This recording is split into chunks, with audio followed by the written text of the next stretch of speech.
That is the end of the slideshow. So now I'm going to hand it over. Miss Bernita will introduce our guest. Anything else right now that we missed? We're running just a little bit behind, and I apologize. So, all right, thank you all. Hello, everyone. I have the privilege of introducing Sheriff Ruth Ann Dickerson. As a lifelong resident of Cape Girardeau County, she is married, raised 2 children, and a proud grandmother to 2 grandchildren. Her involvement in the community includes her church organizations, Chamber of Commerce, SALT, which is Seniors and Lawmen Together, Network Against Sexual Violence board member, law enforcement organizations, Knights of Columbus, Ladies Auxiliary, the NRA, and Cape County Friends of NRA. In the past, served on the Domestic Violence Authority Board, VIP Industries Board, and Cape Girardeau County Developmental Disabilities Board, and multiple other organizations. She has worked for the Cape Girardeau County Sheriff's Office for 34 years, working her way through the ranks to second in command before being elected sheriff in November of 2018 and again in November of 2020. She currently serves on the Cape Girardeau Bullinger County Major Case Squad Board, Drug Task Force Board, Network Against Sexual Violence Board, Senior and Law Enforcement Together Board, and many other committees. And she is also currently serving as the first female sheriff of Cape Girardeau County. It is my privilege to introduce Sheriff Ruth Ann Dickerson.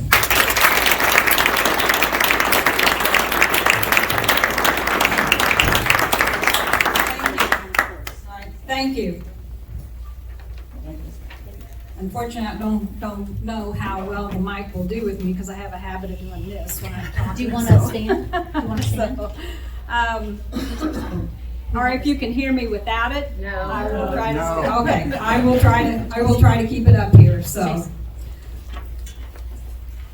by statute, it says the sheriff is the keeper of the courts, keeper of the jail, and keeper of the peace.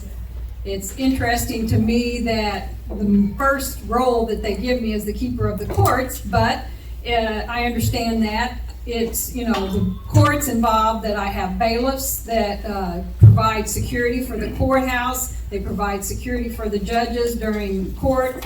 I have court security officers that, if any of you have been to the new courthouse, they are the ones standing in front that run you through the tachometer to make sure that everybody's coming in without contraband. So. This way? Yeah. All right. We'll see if this is a little bit better. So anyway. Also, in their free time, which isn't much, is they also serve papers. The sheriff is responsible for serving any court-ordered papers, such as subpoenas, summonses, evictions, ex parte orders, things like that. They have 6 courtrooms in the new courthouse. When they built the new courthouse, of course, we were spreading our time between the 2 courthouses. For the logistics purpose, the new courthouse being combined has been a great time saver for us because they don't have officers running from Jackson to make it to Cape to cover a court and have to come back and forth. So it has been a time saving. But then they didn't give me any other people to run those 6 courtrooms because they promised that we'd never have all 6 courtrooms going at the same time. Well, they lied. We have 6 courtrooms going at one time quite often. Right now, I'm in charge of the Sheriff's Department budget, which is over about $14 million, which it sounds like a lot, but I'm running a 24/7 operation. I went to a meeting and I kind of discussed my budget before and what I'm doing now, and I had a businessman come up and tell me that if I had 125 employees, I'm running a 24/7 operation, including 240 to 300 inmates. He wanted to hire me to run his business, so that made me feel good. So I hope I'm managing that budget well. So, and I think I am, because I'm doing everything I can to stretch it as far as I can. So, speaking of our jail, our average population is usually around 245. We've been as high as 300. And we provide more than just a cell, their clothing, we do their laundry, we feed them 3 meals a day, we have medical, we take them to the dentist if they need a dentist. So we have a lot of other activities going on besides making sure they're making their court appearances, making sure they're where they're supposed to be at all times. And we're finding that in our jail population, two of our biggest issues are the drugs and the mental health. Drugs, whether it's their current drug usage or after effects of past drug usage, that's how a lot of times they unfortunately end up in the jail system. The mental health issue, we're estimating that we have approximately 30% of our population that have a known mental health issue, whether it's currently diagnosed, whether it was diagnosed in the past, or whether it still needs to be diagnosed. So that led us to believe, what should we do? We have them in this contained environment. That is the time to try to start addressing it. Is that normally something that's associated with a jail? No, it's not. But we all know that a lot of the mental health institutions have been closed.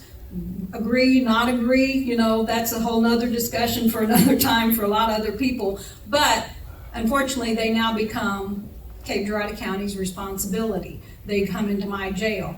So we have started a pilot program where we now have, through a grant process, through the Community Counseling Center, we have a Navigate mental health counselor that's in the jail every day, Monday through Friday, 8 to 5. She has been fantastic for us. When somebody comes in, we don't have the access to maybe the medical side or the records that maybe would help them. When they come in there, we don't know what medications they've been on or should be on. She can get access to that, and she can immediately get with the physician and get those back in place.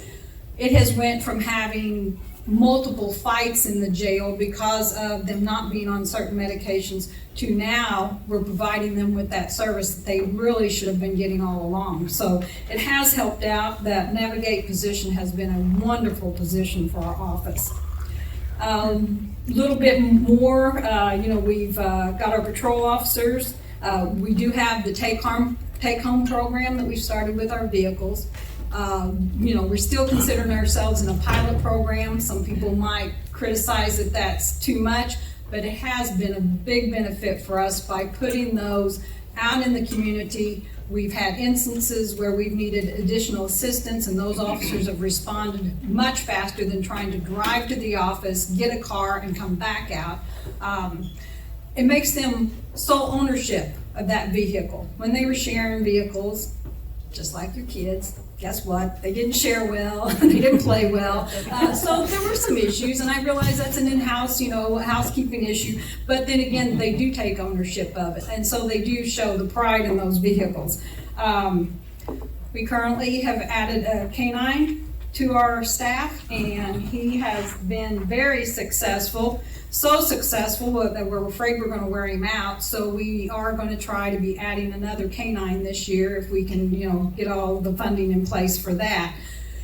I should have pulled better stats, but he has assisted on over hundreds of times that he's been called on where he's either responded to something out in the county, he's responded to assist with Cape Girardeau City, Jackson City, and the same way Jackson City and Cape City, when they have canine officers, if ours isn't available, they have come out and assisted us many times. So the canine units work as a cooperative effort throughout the whole county, so it's been a great program. My officers are taking an average of 1,300 to 1,500 calls a month. Some of our violent crimes, we've added some staff. We did pass the law enforcement tax, and I'm grateful for it. No sheriff wants to come and have to ask for additional money, but we were getting to the point that we were down to maybe one road officer on at a time. And as you know, sending somebody out into the county, anywhere, just one officer and there's no backup, it got pretty critical there for a while. I had officers putting in a lot of overtime, so having some additional officers added to the patrol division, we've assigned some of them to specialized units where they're addressing certain needs. I have an officer working undercover drug operations. He's been very successful. I have 2 officers that work on what I call my high crimes warrants. There's high crime warrants sitting right here in Cape Girardeau County, but that doesn't mean the people are here in Cape Girardeau County, but guess what? They keep traveling back and forth, back and forth. Well, if they don't stay in Cape County, but these officers have been able to kind of keep an eye on them, and then once they come back in the county, they can take action on them. they've been very successful. If you've been watching our Facebook post, we've been posting that they've had a very success rate of clearing out some of those warrants. So for Cape Girardeau County, I pulled our UCR reports. That's our crime reportings that go into the state and into the what they call the National Information System. Our violent crimes in 2020 were up 41.67%. 2021, we got them down below that, 5.88%, and in 2022, we're down 12.5%, going down. And that's the trend we want to keep going, is getting those violent crimes down. Getting the officers out in the community, keep them on patrol, keep them out in the community. You won't see my officers sitting around the office very often. They're out patrolling. If they're not out patrolling, they're answering the calls, so they are out there. Property crimes in 2020, we were starting the downward trend until 2022. Our property crimes were down 35.59% in Cape Girardeau County. Domestic violence, those are something that just don't level off. Domestic violence in 2020, we had 80 incidents with 87 victims. 2021 incidents of 109 incidents and 118 victims. 2022, we had 109 incidents with 126 victims. We have an officer in our division, our investigations division, that's her sole assignment is domestic violence. Because domestic violence victims are a little more unique than a normal victim of a crime. Normally, when you roll up on a crime scene, the victim's mad. They're pissed. They want you to solve that crime. Many times domestic violence victims, you roll up there and they're scared, they're very frightened. They don't want to talk to you because they don't know what's going to happen. A lot of times their perpetrator is their sole provider. So they're in this turmoil of, do they report it and get that perpetrator out of there? Well, then there goes their income, there goes their support, there goes everything for them. So it's a lot of work to work with the domestic violence victims, and it takes somebody specially trained with them to a lot of times get them to open up and take those next steps. The drug and alcohol violations, the arrests are up about 47 to 52%. And some of that I contribute to having the undercover drug officer out there working those drug crimes. My officers are doing extra patrols, assisting other agencies. 25 to 35% of our calls are assisting other agencies.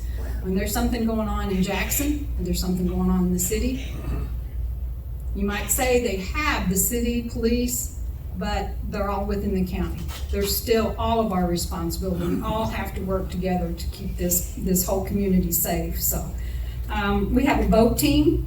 We have limited responses on the boat team. Mostly what we do is we roll those out and make those operational during the flood times. They're out there patrolling the flood waters. We have some areas such as Allenville that does flood, and you have people that are, here they are, their houses are being flooded, and you have people out there going and stealing from them. So we don't want that, so we put our boat team out there.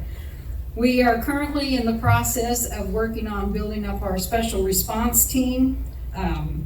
We got a drone in our office. The drone has been great. We have a drone operator that's learned a lot. We've sent him up to some of the St. Charles, St. Louis areas to learn, how can we best use that drone. It's great for us to keep track of, different things that we've got going on, but it's a very valuable tool if you have someone locked inside a house. You can send the drone in first. If our K-9 unit's not available to help enter that house, we can even send the drone in. I would rather lose a $1,000 drone than I would a person. So we've been training him up. Like I said, we have our warrants task force officers that have been out there just really tearing it up. Some things that a lot of people don't realize that the sheriff is responsible for is something called 96-hour commitments. There again, that runs along the line of the mental health issues. Someone has experienced a mental health issue, they go to the hospital, and they have to be court ordered. They don't want to voluntarily go somewhere to get assistance, they may have to be court ordered. So then we end up, the court order is directed to us to take them somewhere. We're fortunate that we've got the new hospital here in Cape, but they can only handle so many. They can only handle a certain kind of mental health issues. So then if they need something higher level, they might have to go to another facility. Unfortunately, a lot of those facilities are in St. Louis, Joplin, West Plains. So I'm losing an officer for 15 hours while they're taking somebody out there and coming back. So, but that's something a lot of people don't realize that the sheriff is responsible for. Ex parte orders, the sheriff's officers, all the ex parte orders. If you don't know what an ex parte order is, that's if you're being stalked by someone or there's domestic violence situations, you can get an ex parte order that's telling them that they can't get within 500 feet of you, they maybe can't come back home, maybe they can't come into your workplace, according to what the judge orders it to be, and that's what that is. And the sheriff is serving all of those ex parte orders. Evictions. When a landlord has somebody that doesn't pay the rent and they get a court order that they have to move out of that residence, it's the landlord's responsibility to get them out, get their property out, but it's the sheriff's responsibility to serve the paperwork and stand by and keep the peace if it's needed while the landlord gets them moved out.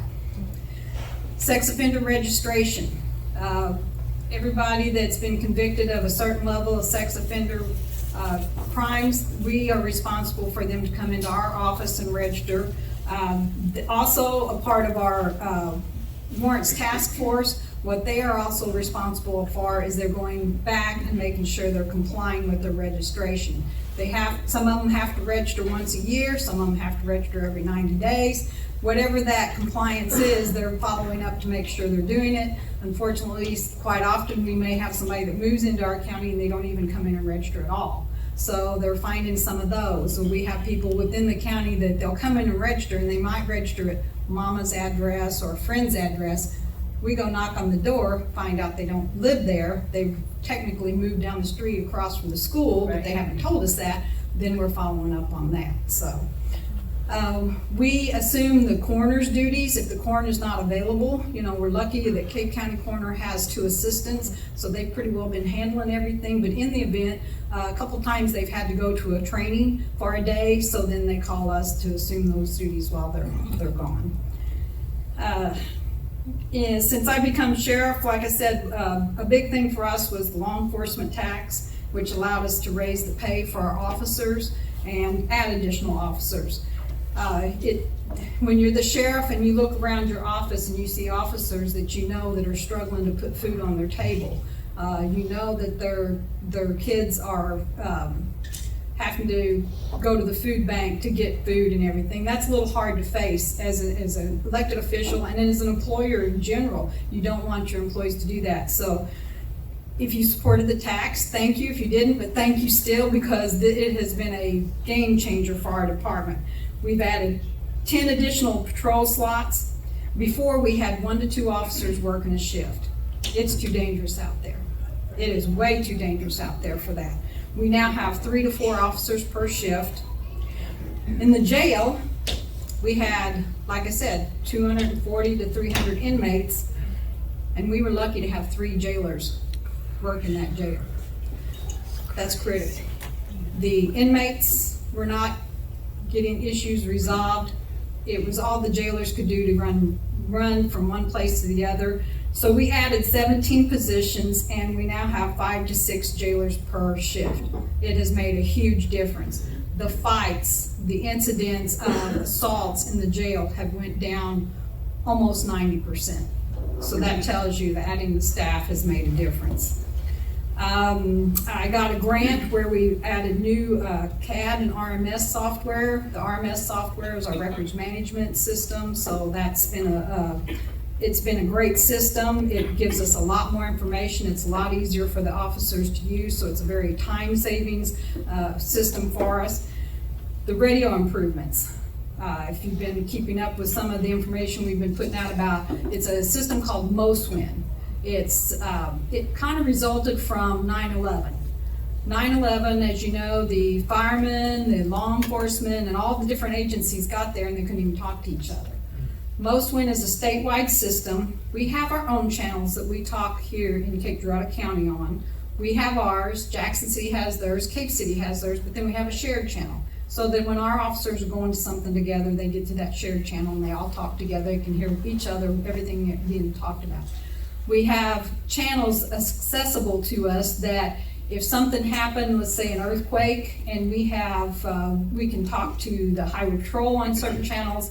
If we have to have federal agencies come in, the EMA, the emergency management people and everybody, there is a way that we can get through the channels and put everybody on the same channel so we all know, what channel to go to, and we can all talk together. We all know what everybody's doing. The system has antennas throughout the area and is so robust. Before, when I first came in, we had radios that once you got up in the Old Appleton area, there was no conversation. The dispatch would lose communications with their officers. We had an officer that responded to a domestic, and it was night, it was like 11:30, 12 o'clock at night. He's responding to the domestic, and as any officer would do, it's back in the time when I had 2 officers on, he's responding, the other officer's coming from the other side of the county, as usual, to help assist, and he gets up there to that house. He's supposed to wait for the other officer, but he gets to the house and he hears a lady screaming and a gunshot. Oh, boy. What are we gonna do? We're gonna go in. He goes in. The house is pitch black. He calls on his radio to let his partner know what he's doing. Nothing. It's dead silence over the radio. As he shines his flashlight around and he shines it up the steps, and there's the gentleman standing there with a gun in his hand. Luckily, in the long run, it all came out okay. The guy gave up. The lady was okay. The gunshot was just a shot up in the air. But that was the final straw that broke the camel's back, that we had to do something with our communications. So that is when we went ahead and started researching and getting on the system to go SMOSWIM. Now my officers, they get out of their car. Used to be you got out of the car and you couldn't talk on your WT. If you were on a traffic stop, you had to run to your car, answer your radio, go back, write the ticket, come back, use your radio to call back.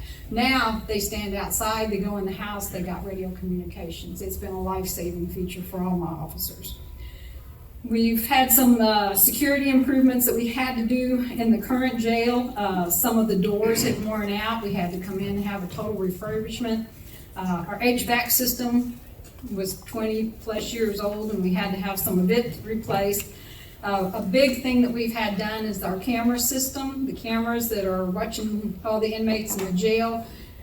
You could see a blurred image, that's all you could see. You'd have a fight break out, so you'd have your jailer standing there saying, well, it looks like, and it might be, but, so we upgraded that camera system, and it's great.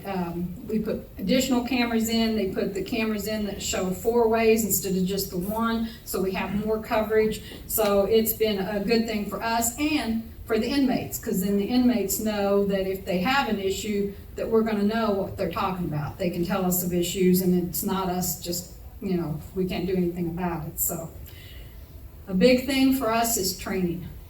Training. We got down to, we had a training budget of $50,000. When you're training at least 90 officers on a $50,000 budget, you don't get much training. We have improved our training budget. We've improved our training status. I now have multiple trainers inside my office. They went for specialized training and they're bringing it in-house. So training is, of course, in law enforcement, you have so many continued education hours you have to have. So we're accomplishing that, and we're bringing in even additional training, which has been a great thing, because my officers are better prepared, whether they're working in patrol or whether they're working in the jail. We're actually looking at starting a pilot program where, some people want to be patrol officers, some people want to be jail officers. Sometimes it'd be nice to kind of do both, but you don't have enough people to stretch over. So we're going to start a pilot program that, as long as we're fully staffed, if the jail officers want to sign up and do a ride-along for a week or 2 with the patrol officers, Same way with the patrol officers are gonna sign up and they're gonna go up and work in the jail for a week or two. Because it's good to have that cross-training. Plus, in the event, if we get to the point that we are really short-handed in one spot or the other, we have officers multiple trained that are trained, ready to roll at any time, so. We're getting ready to try to do a little more remodeling in some of our office and administrative places to, help with the additional officers and give them a better workplace. We expanded our patrol office because I had a spot about big as these two tables that was shared by 8 patrol officers. So we've now added a bigger room and got them some more space so they have a more comfortable space to work. We are looking at a future jail expansion. The numbers tell you that we need it. We're looking at that we're housing 250 to 300 inmates. It is a constant juggle every day for my jail staff to have to constantly work with the courts to get maybe somebody that's been there the longest out because we got so many new people coming in. So it is a constant juggle. It's not fair to the inmates. We have spaces where we have what they call boats. They're temporary cots, and there's 6 of them sitting under the stairway because that's what we have to do. It's not fair to them, it's not fair to my staff, it's a security risk for us and for the inmates. But some of the good things we have going in the jail is we have the video visitation, which has allowed more freer visitation for family members that maybe can't come into the area to visit with them. And a part of that also that we've just expanded to is the tablet program. I'm a grandparent. I hate seeing my kids stuck with their nose in a tablet, but on the positive side, it has reduced the amount of fighting over what to watch on TV, because they have one TV for 50 people. 2 kids can't agree on what to watch. Get 50 people trying to agree on what to watch. They have to be limited on what they watch. So it is a secure system that they can only access certain things. The most exciting thing is for the tablets at this point in time, and what we're looking to in the future jail expansion is, right now in the jail, it is so tight, we do not have a space to bring in programs. We can't bring in the church services. We can't bring in, a big concern is how many do we have in there that don't even have a GED education? We have their attention. We have them there in a controlled environment. What better time to approach, hey, you want to get your GED? My staff doesn't have time, but we have community partners that are saying, if you can get us in there, or even our next step right now with the tablets is we are trying to work with a group, and they're going to have the GED on the tablets. But that way, if they run into a problem, they can, through the secure system, send their questions or their inquiries to them, and then they can retrieve it through our secure system. So that's one part that we're trying to do. So we are making a lot of improvements as much as we can. Our budget before, we were lucky to provide the inmates with one uniform at a time. The other one had to go to the laundry. And so there were issues with the uniforms, the equipment, even for the inmates, where we've been able to expand some of that. So I'll open it up to questions if you have questions. So, yes, sir. Wait, we got a system. Oh, okay. Let me get this on. Sit down. Write your thing on a piece of, what? Turn it on. Carol has paper. Anybody who needs to write a question, raise your hand. Carol, Dave back there needs one. Dead. It's dead. All right. Jason, this is dead. All right, well, I can talk loud. Okay, so we've got this taken care of. Anybody who has a question, get a piece of paper. All right. Oh my gosh, the first one, I am not responsible for these questions, Sarah. So I'm just gonna read it and you can pass. I don't even know. Here. Hello? Is that better? All right, first question. Turn it on first, and then raise the volume. Hello? Okay, can you hear me? All right, first question. Can you tell me how we can have President Biden charged with treason? That was my question.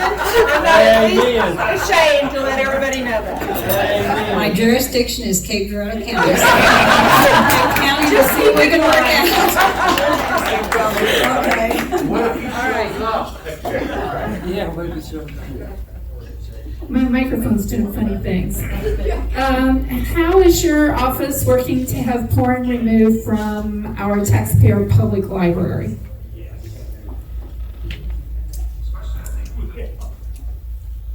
I'm not aware of any laws that we can, directly enforce that, but you're right.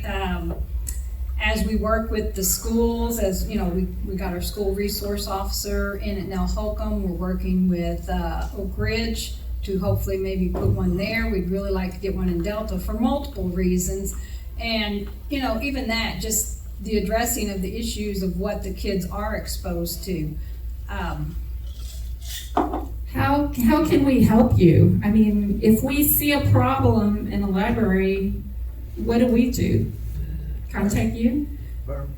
If it's in the library, you can go to the jurisdiction that library's in, and you can file a report, a I think complaint, we've an done all that. incident. Yeah, we've done all that. Of course, as law enforcement, we can take the complaint, we can write up the report, and we can send it to the prosecutor. And then it's in the hands of the prosecutor in the courts. Okay. You mentioned drones, so I can see how they'd be very beneficial for helping you all. My concern comes up, what about privacy issues for law-abiding citizens? Is there any kind of limitations you put on that drone, or? Right. We have a whole drone policy, and that policy is wrote up that drone only goes out to assist on a crime scene. Once it's a crime scene, then it's a little bit different.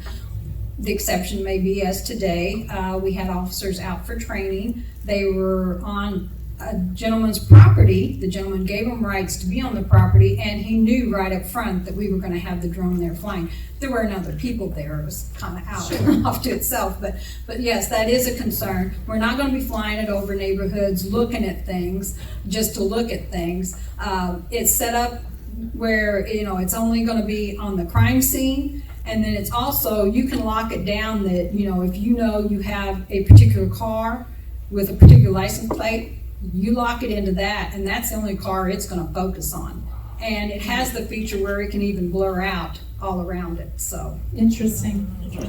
Do your officers have body cams? Not yet.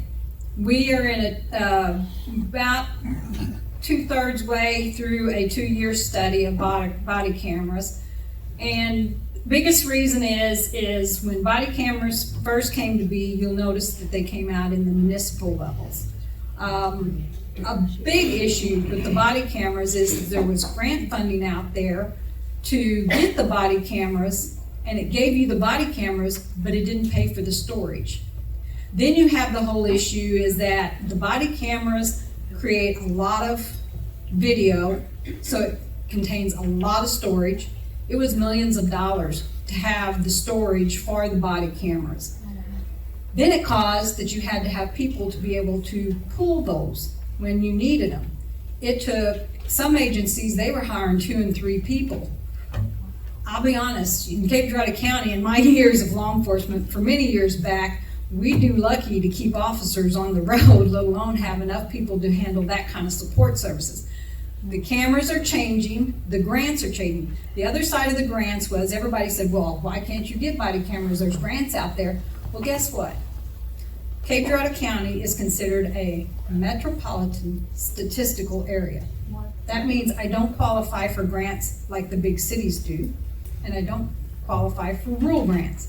So here I am caught in the middle with no grants. So then, we're constantly looking for grants, but we're constantly looking as how can we take that next step? I realize the body cameras they're out there, they're what people expect you to have. The expectations are increasing, and it's a positive tool for my officers and for me as the sheriff to keep an eye on my officers. And I'll admit that right up front. So we are doing a study of how much it would cost to get our first step program done. because then also the storage of the videos are now being managed by companies that are cloud-based. The storage has went from millions of dollars a year till maybe $20,000 to $30,000 a year, which is more livable than millions of dollars. So the biggest issue was having people to manage it, extract the data, and the storage. But we are finally getting to the point we're getting over some of those hurdles. So. Very interesting. Do you personally apply for all these grants that you're talking about, or do you have somebody who helps you? Because you're a busy woman. Used to be that was a part of my job, was the grants. I haven't done as many since becoming the sheriff. To say I have people that do grants, I have a couple officers that have, started working on some of the grants. They are very time consuming. They're very, it's one thing to write the grant, but then it's all the follow-up paperwork. And with every grant, then they always tell you have to have this policy and that policy. So then that reverts to you have to have the policy people in place. But right now, no, we're managing it in-house, but we have been looking for an outside part-time grant person to help us. Okay, so if there's somebody in this room, you want them to contact you? Yes. Everybody hear that? Okay. What does the K-9 member do? What type of missions? The K-9 officer, he's assigned, of course, constantly to one officer. That officer has trained with him. He lives with him. He's assigned to be with that officer and go on patrol with that officer. If they have an instance where they need to either, it could be drugs. He's been very successful. He's a multiple purpose dog. He does drugs and he does tracking. He's not a full-blown bloodhound tracker, but he does do tracking, and he's had at least 5 successful finds on either a missing or a wanted person that was hiding. So he does multiple things like that. A lot of times his response is he is on call in case they're needed. He has assisted in our jail. We have sent him up in the jail to look for contraband up in the jail. So interesting. Are you seeing illegals? Not as many as we did several years past. No, we don't. Interesting. Do you have protocol in case to deal with them if they head up this way?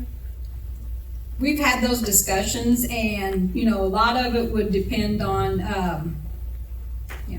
are they coming to stay, are they passing through? So, but yes, we have had discussions of what our protocols would be if they shipped a bunch of them here. I mean, they're illegal, so they would be Right. bad. Right. Okay, let me see here. The smaller areas like Allenville, Gordonville, Whitewater has no law enforcement. Does the sheriff office routinely patrol? Yes. Is this the same jurisdiction for the town as the county? I'm not sure what that. Well, it's the county. The sheriff's office has jurisdiction over the whole county, whether it be within the city limits, whether it be within the municipalities. The only unique situation we have in Cape Girardeau County is Delta. Delta has hired their own officer. He works part-time for the city of Delta. They had an officer for a while and he retired. Now they just have a new officer. They can only work so many hours. It's just one person. So, yes, we respond down there to help him, but if there's an incident and he's not available, we are responsible to respond down there. This is kind of related, I think.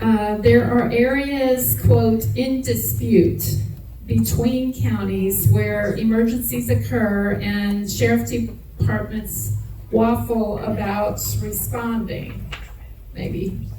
Why no definite barriers or lines, boundaries?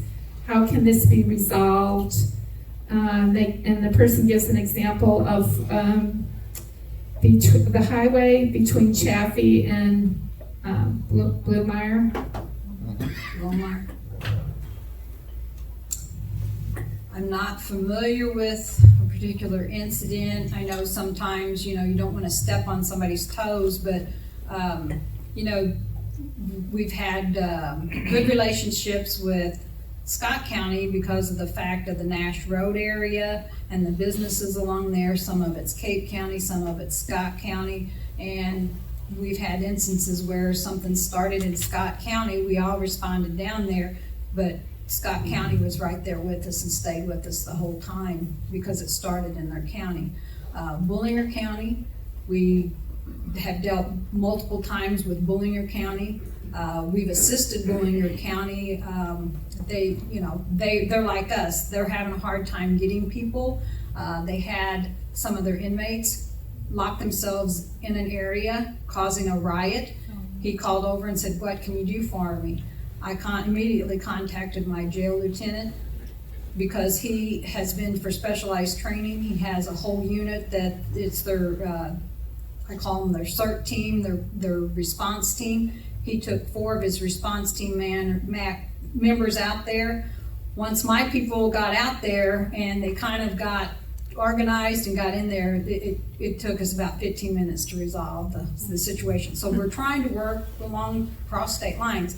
If there's an incident down there, I would be interested to know about it if somebody would like to talk to me later, because we really do try to just work together.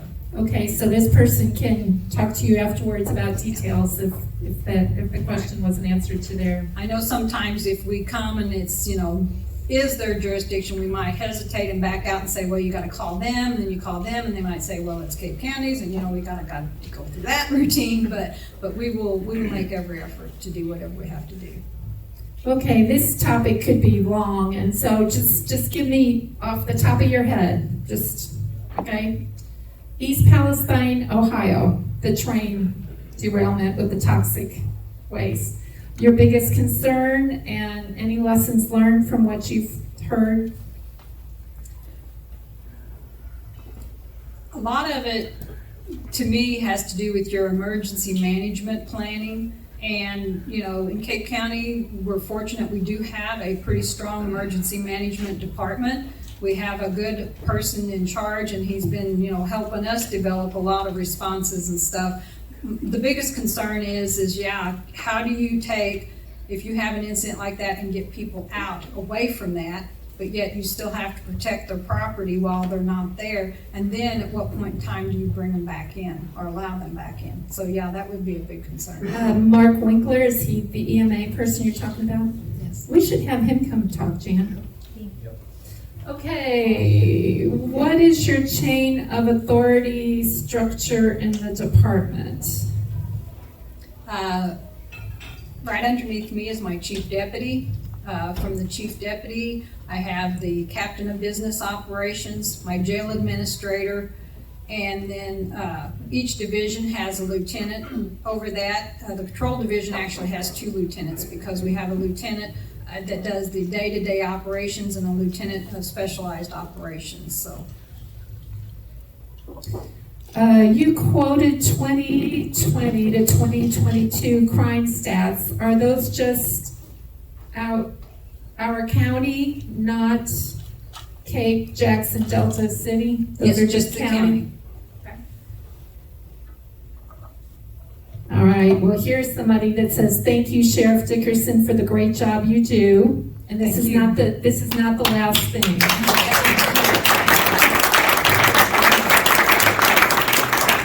Keep up the job, the most important job in the county. Thank you. Somebody else is asking about the body cams. What can we do with the pornography that is in the library? There are no laws that protect minors from this material, ? I don't want to throw out there anywhere, but who makes the laws? I don't. Our legislators make the laws.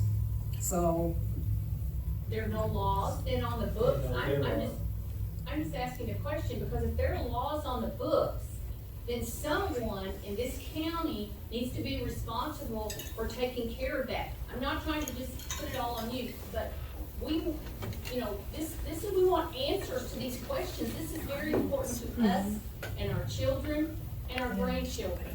I want to know what. And you can see, Sheriff Dickerson, there's actually been many people in this room who have been dealing with the Cape City Library pornography issue specifically, and have even taken it legally the next step And I happen to know there is laws about pornography. They're on the books. There are. But we just keep getting the runaround. Unfortunately, the law's on the books, but you put 7 attorneys in a room, you get 7 different opinions, I realize that. But from my standpoint, my job would be to take the complaint, and then I would have to submit it to the prosecutor, and then it's up to the prosecutor in the courts. That's where it's at. Yeah, I think it's already been taken to the prosecutor, and I haven't talked to Damon lately. He's the one that was kind of spearheading that. If you get a large number of complaints and you take them to them, does that have any weight? Does that carry any weight? I can't answer to that. You'd have to ask the prosecutor. Maybe we need to have Mark Walker, the prosecutor, come talk to us too, Jan. He's been here. Yeah, it's been a while though. Okay, so I can tell this person's opinion by the way the question is. Why are we spending so much money on these government buildings? They do not have to be the most elaborate building in our counties.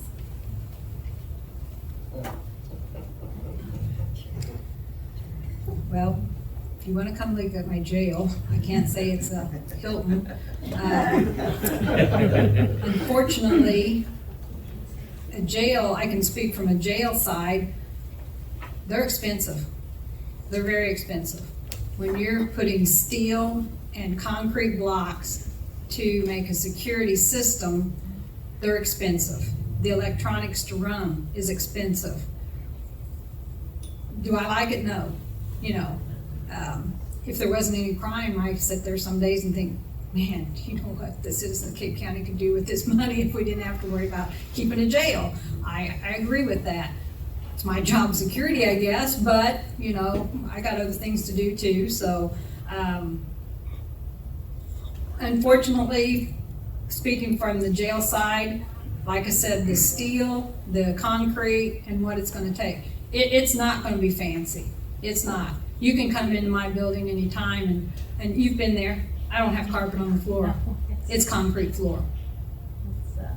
It's practical because it's gonna hold up better. Why put carpet down when it's gonna get rained? So we put something down that we know we can clean up, and that's the same way in the jail. It's concrete floors. So I probably didn't answer your question, but from the jail side, jails are very expensive. Unfortunately, in a jail, they have done a lot of studies, and a jail will age 5 to 7 years at a time. It's almost like having a dog life because of them being used 24 hours a day, 7 days a week, and it's being used hard. Yeah. So. We think toddlers do a job. I can't imagine. Okay, let's see. This comment is, my understanding is that sheriffs in Missouri are statutory sheriffs rather than constitutional sheriffs. What is the difference between the two, and is there an advantage to having one type over the other? Constitutional means that when you're elected by the people, that's it. Statutory is you might be elected by the people, but your state authority could come in, like the governor, which we saw that in Illinois. The governor threatened the sheriffs in Illinois the other week. The governor could come in and say, we are not going to have sheriffs anymore. There is actually a study and a proposal right now going that the sheriffs in Missouri are debating whether they're going to propose out to the people to elect to have a constitutional sheriff instead of a statutory sheriff. So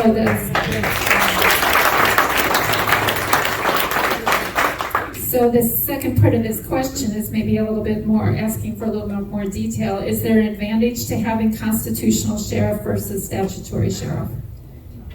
The constitutional gets elected by the people, and only the people can remove them. Statutory, there's other avenues through legislators and everybody that they can remove the sheriff. That's the simplest way to answer it. St. Louis County, for example. Yeah, in St. Louis County, the commissioners removed the sheriff. There is no sheriff in St. Louis County. It's only a police up there. So It can be removed by the county commissioners. The sheriff's office is not protected in our state. Is there anything we can do to help you to become a constitutional sheriff? If it comes out for vote, We're working on that, Rita. We're working on it. There's a small number of us. That are That was a leading question. Awesome. And, I think your sheriffs, and you too, Sheriff Dickerson, would love to see the movie that we're showing at Rock of Cape Church on, what's the date again? I'm having a brain fart. It was up on the board. Jan will send you the, March 21st, she has it. Yeah. I keep her in touch. I have to tell you something. I text her and she always texts back. She is responsive and she has said on record that, she will stand for us. She will stand for our county, and just hats off to this woman. yes.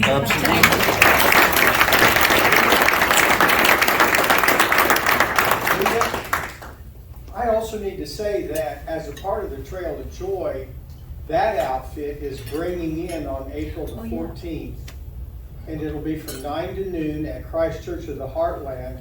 Chris Ann Hall will be here. She's going to be here in person. And the sheriff and the pastor from Sierra County, Truth or Consequences, New Mexico, who dealt with the state. They're also both going to be here on that morning, all morning. Awesome. Yeah. So Jan will keep you in contact, but really, I think those would be great, good things for y'all. You're going to get an invitation. A certified letter is going to come to you. okay, all right. Okay, when I you will put, check my calendar, but you can ask Jan. Sometimes that's months out, so. when you put someone in jail that is hooked on drugs, do they get any drugs for their habit while in jail? Can't answer yes or no to that because it makes a difference of what drugs, what level.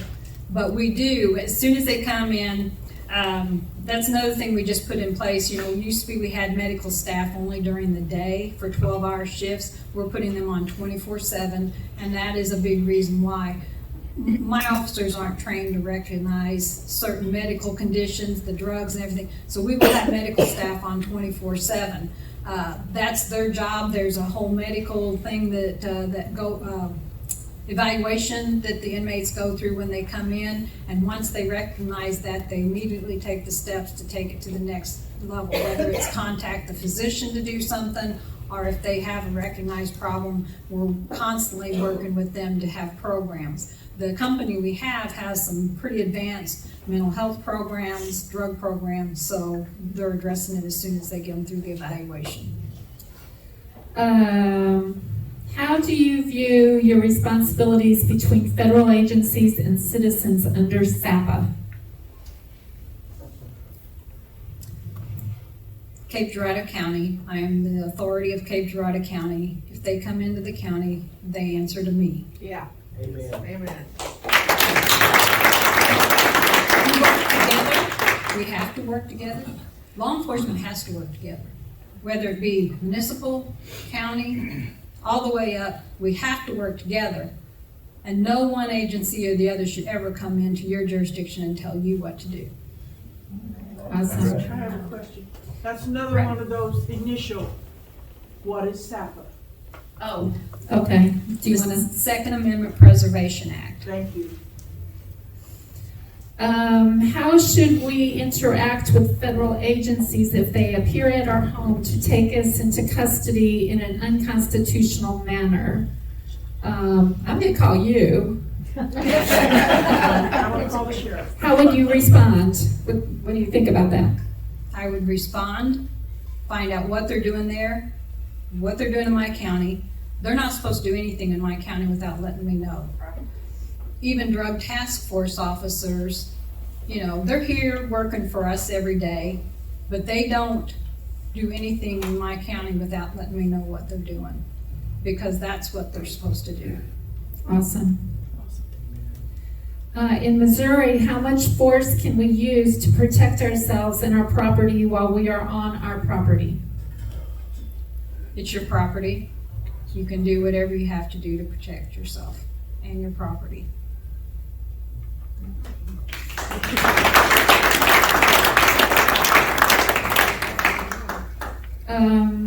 and this is a little bit like you said before, can you stop the federal government if they try to disarm us on our own property?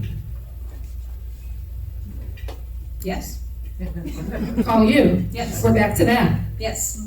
right? Very good. Call the sheriff. How are your officers approaching our training to deal with American nationals? How are your officers approaching our training to deal with American nationals? I'm sorry, I'm not sure exactly what they're. Whoever wrote that question, talk to her afterwards if you still want to know an answer, so you can clarify what you're talking about there. Oh, and here's another question regarding the constitutional sheriff as opposed to the statutory. So we already talked about that. Anybody got more questions? Write them down. I'm almost done here. In Illinois, the governor has made unconstitutional decrees against our Second Amendment. If our governor or the feds made the same, would you stand against it as some sheriffs did in Illinois? And Yes. I think you already said that. Could you address for a minute the legal side of caring for prisoners? The legal side for caring for prisoners. Our obligation is to provide them with a place. We must provide them with food. We must provide them with medical care. I'm not sure what else, what else you're really wanting to know as far as providing for them. It's not my job to get an attorney for them.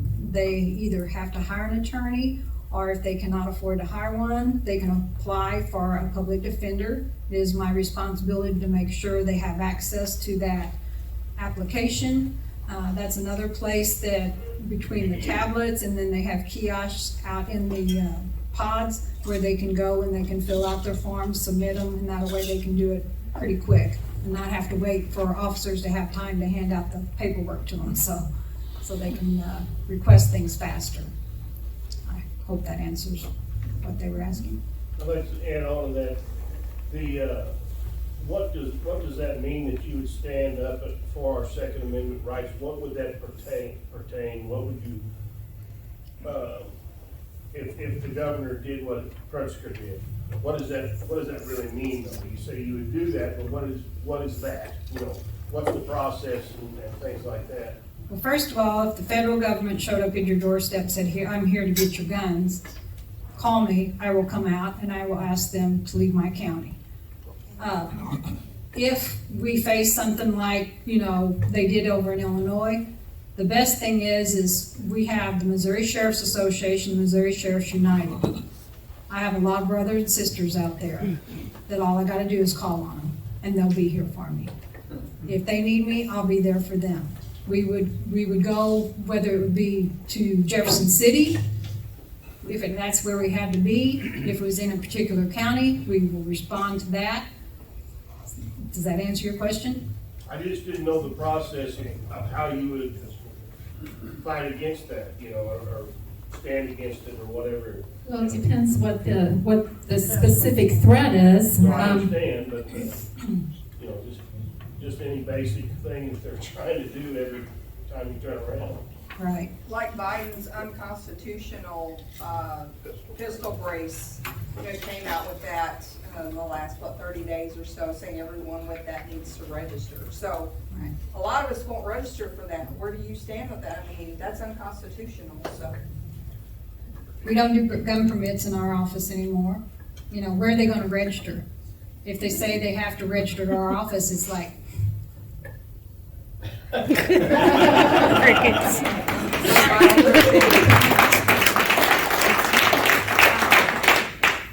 All right, sounds excellent. Does anybody have more questions? Because we got more paper, Bruce. Anybody need a piece of paper? All right, here's another question. Are there tours? Is there any way, I know you're a busy woman. Jan asked this question, you can blame her. Tours of the jail. we will do our best. If you want to tour the jail, we'll do our best to accommodate that. If you have a group that wants to come, we would try to accommodate. We can only take so many through at a time. There's certain areas that we're not going to take you out into a pod or anything, but we can take you up into the jail booth area, show you around that this is, what the pods look like, this is what it is, and let you see the building itself. So, but yeah, if you want to tour the jail, it's your jail. You're the tax-paying citizens. You have every right to ask for a tour. Like you said, we're busy. We'll have to ask you, don't come at mealtime. That'll cause a riot. Don't come at certain time. How would it suit you best? What would be your preference as to how that might happen? If a group wanted to come, like I said, I couldn't accommodate the whole group at one time. It would take a lot of staff to try to get this many people through there. But, if you wanted to break it down into smaller groups of about 10, and we could try to come up with a time that would work for the group and for us, and we would do our best. We would invite you to come in and see our facility, and we'll take you upstairs to the booth to let you see what the jail looks like. And are you seeing a lot of fentanyl in our area? in my book, yes. In some areas, no, we don't struggle with it as bad as others. But yes, fentanyl, meth, those are the two biggest devastators in our community right now, so. I got another one. What would be like your top 5 things that if you had a wish list or something that the people, that we, or just in general, that could help you get more control over the crime and the drugs and the gangs or whatever it is? How can we help you? Getting right now that you can't get, that that would set would help you do your job better and help our community. What would be like your top 3 or 4? Of the top ones, I'll tell you, in my book, they all revert back to drugs. The drug issues then cause family issues, friend issues, domestic issues. They cause homeless issues. They cause people that are out there that no longer can function in a normal capacity, so then it's the mental health issues. It all stems to me back to the combination between the drug usage and the mental health. The mental health, that, there are some mental health issues, but a lot of the mental health issues have developed because of current or past drug usage. So those two, no matter what my other wants and needs are, all stem back to the drugs and the mental health. So the marijuana that was just voted in, what is that doing for you? I mean, I can't touch it. right. It's legal, it's been legalized. Some of the issues that will probably, that we're seeing come about right now is more that it's getting in the hands of our youth, but there's nothing we can do. It's no longer a crime. There's nothing we can do. Everything's a civil matter. The marijuana is going to be kind of like alcohol. You're going to have the ones that will use it responsibly, and then you're going to have the ones that won't use it responsibly. At least on the alcohol side, there is a measurable amount that that the scientists and everybody, the doctors have all determined when you get to that level, you're probably not functioning at 100%. From the marijuana side, we don't have that, so there is no cursor to judge it by. How are we doing on the time, Jan? We're okay, 5 minutes, 10 minutes, maybe 10. Is there a way to maybe get the ministry on the tablets to maybe help with some of those that maybe, I don't know, the churches or something on the tablets? Is that possible? Yes, we've already reached out to some of our past partners that, we're going to have to take it step by step, because when we request that we want this particular thing on the tablets, well, you know how that is, and it takes the software, and it takes this, and it takes, but we did because, it's disappointing in the past that we didn't have people that could come in. So we had some of the groups do videos for us, and we offered it out to the inmates, and none of them participated. So, but with the tablets, I think they'll be more acceptable to doing it because it's kind of their individual thing. The whole group doesn't have to know what they're doing and everything. So we have partnered with a couple of our past groups, and we are right now working on getting that rolled out, so. Are you seeing sex trafficking going on? And how are you dealing with it? Yes, we are. Fortunately, not as much in our county as some of the other counties, but we have a rest stop. We have truckers coming through. Kind of, the statistics show that maybe Cape County is more like what they would call a pass-through. They don't stay as much here as they do in other areas, but yes, we are seeing some. There again, we have our investigators. We've sent all of our investigators to the specialized training. We've brought some of the training in. We're getting ready to do some more training to bring into our officers for our patrol officers to more readily recognize it if they encounter it, so. So I'm just curious, as a mother and a grandmother, who are the victims? I mean, what is there kind of a consistent kind of victim in the sex trafficking in our area? Again, it leads back to a lot of drug usage, broken families. They're looking for that somebody that's gonna pay attention to them, and so that's. So what it's we're seeing like mostly. teenage girls? Right, that young kind of- adults that are looking for that place to belong. Not a lot of little ones. Okay, We haven't this encountered that question many. about the radio channels, you're gonna have to ask her later. I can't even. Is UNIV on Mosquin system? I don't know. Whoever wrote that about the radio channels, ask her. Oh, it's the university. That's what UNIV stands for. Got it.